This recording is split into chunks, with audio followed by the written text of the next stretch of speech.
Bismillahirrahmanirrahim. Assalamualaikum warahmatullahi wabarakatuh.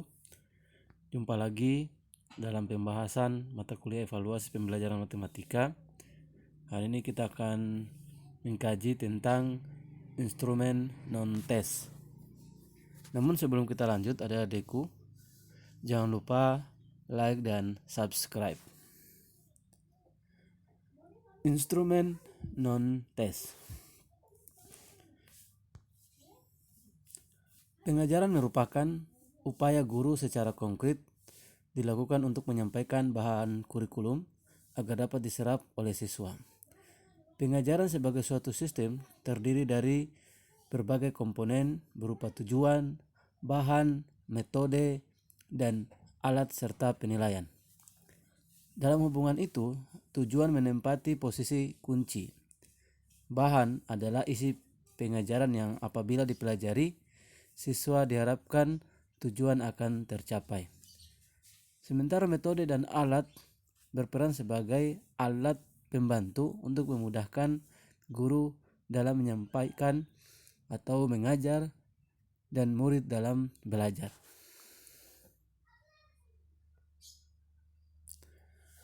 Penilaian yang dimaksud bertujuan untuk mengetahui sejauh mana murid telah mengalami proses pembelajaran yang ditujukan oleh perubahan perilaku. Hasil belajar dari proses belajar tidak hanya dinilai oleh tes, tetapi juga harus dinilai oleh alat-alat non-tes atau bukan tes. Penilaian ini bertujuan untuk mengetahui sikap, sifat-sifat kepribadian murid yang berhubungan dengan kegiatan belajar. Sasaran tes ini adalah perbuatan, ucapan, kegiatan, pengalaman, tingkah laku, riwayat hidup, dan lain-lain. Menurut Hashim,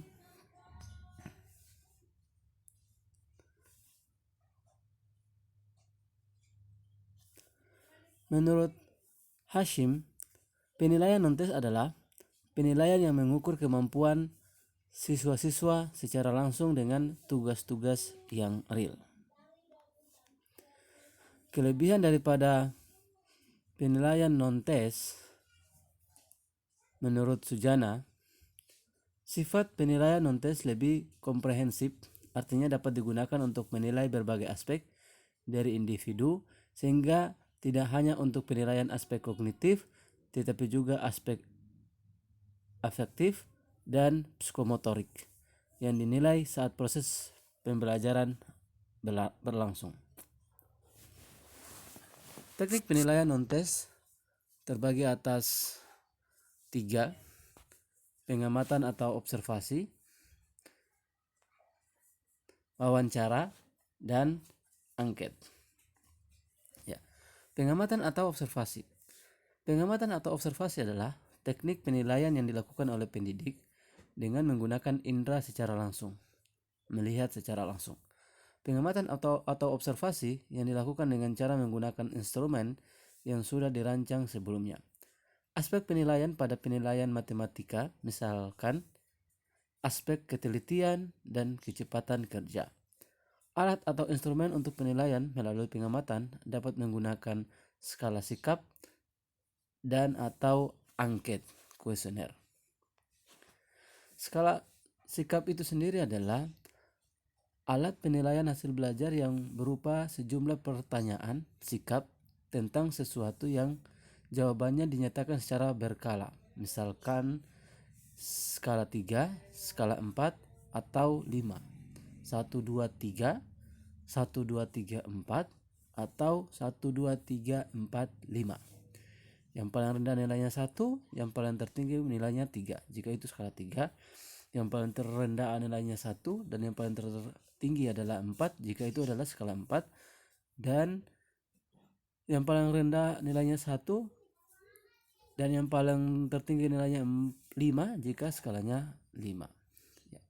Pengimbangan skala sikap dapat mengikuti langkah-langkah, yaitu yang pertama, menentukan objek sikap yang akan dikembangkan skalanya, misalnya skala sikap terhadap kebersihan.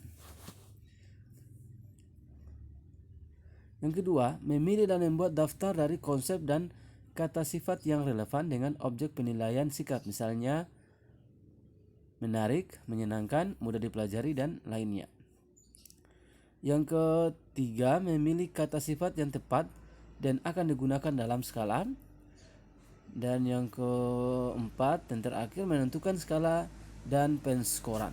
Ini langkah-langkah dalam membuat atau merancang pengembangan skala sikap yang bisa digunakan untuk teknik penilaian non-tes, pengamatan atau observasi.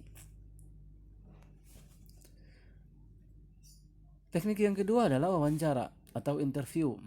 Wawancara adalah cara untuk menghimpun bahan-bahan keterangan yang dilaksanakan dengan melakukan tanya jawab lisan secara sepihak, berhadapan muka, dan dengan arah serta tujuan yang telah ditentukan. Dan yang ketiga, teknik yang ketiga, angket. Tujuan penggunaan angket atau kuesioner dalam proses pembelajaran berupa terutama adalah untuk memperoleh data mengenai latar belakang peserta didik sebagai salah satu bahan dalam menganalisis tingkah laku dan proses belajar mereka. Di samping itu juga untuk memperoleh data sebagai bahan dalam menyusun kurikulum. Ya, demikianlah pembahasan kita terkait dengan instrumen non-tes. Selamat belajar, semoga sukses. Terima kasih. Wassalamualaikum warahmatullahi wabarakatuh.